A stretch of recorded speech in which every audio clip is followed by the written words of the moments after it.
More detail this evening on missing evidence CDs, which contain the subscriber information from Digicel for over 40 cell phone numbers, including the ones allegedly seized from entertainer Vybz Kartel and 4 others. The 5 are being tried for the August 16, 2011 murder of Clive Lizard Williams at a Swallowfield St. Andrew address. The Dara Smith continues her coverage. The defense has been raising concern about the missing evidence CDs ever since it came out in court that they cannot be found. These CDs are necessary to cross-check subscriber information provided by telecommunications company Digicel on over 40 telephone numbers, for which the police requested that the company provide data.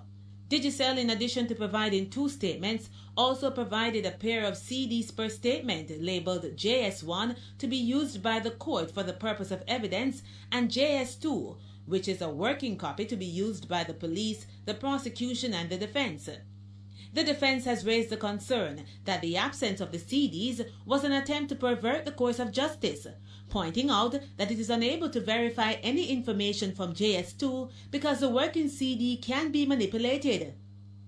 Corporal Sean Brown of the Communication Forensic and Cybercrimes Unit of the Organized Crime Investigation Division OCID today revealed that after collecting the CDs in 2011, he, along with 2 inspectors, went to the Office of the Director of Public Prosecutions, where they handed over documents to include the CDs to Joan Barnett, who is now deceased. She died after a brief illness. He testified that since then he has not seen the evidence CD. But the defense today continued its argument that without the evidence CDs, it is unable to corroborate any information presented in court from the working CD JS2.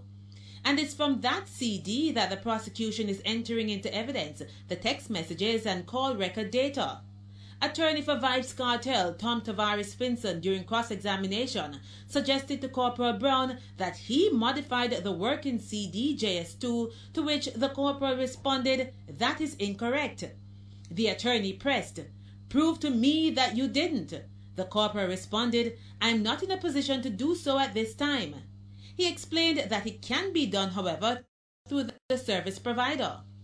Turning to the text messages entered into evidence, the attorney suggested to the corporal that out of thousands of messages recovered, he has pulled some which are totally out of context in an effort to mislead the court. He wanted the corporal to apologize to the court.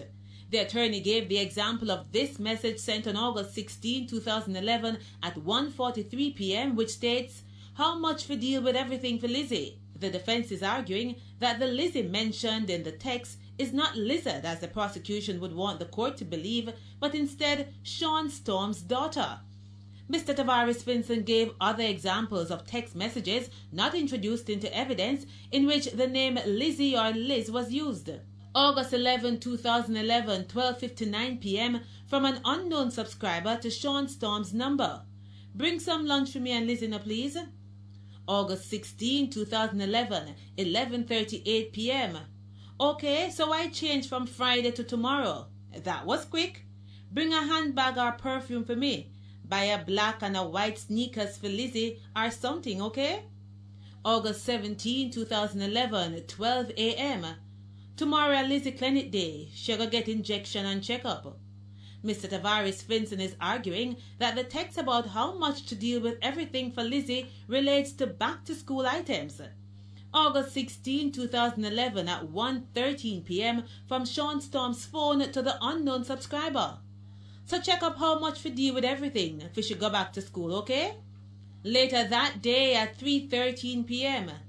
"Sean, me can check up the things them so me can give you a list of what is needed. The book list them over your house and the voucher." Sean Storm's defense attorney Michael Lowen then asked Corporal Brown, "At any time did you request information on that number?" He was making reference to the number which Sean Storm had been communicating with. The corporal responded, "I'm not seeing that number." Mr. Lowen then asked, "So it's purely accidental that you picked that number?" The corporal responded, "Sir, I have several numbers that I was analyzing." His cross-examination continues tomorrow. Dara Smith, TVJ News.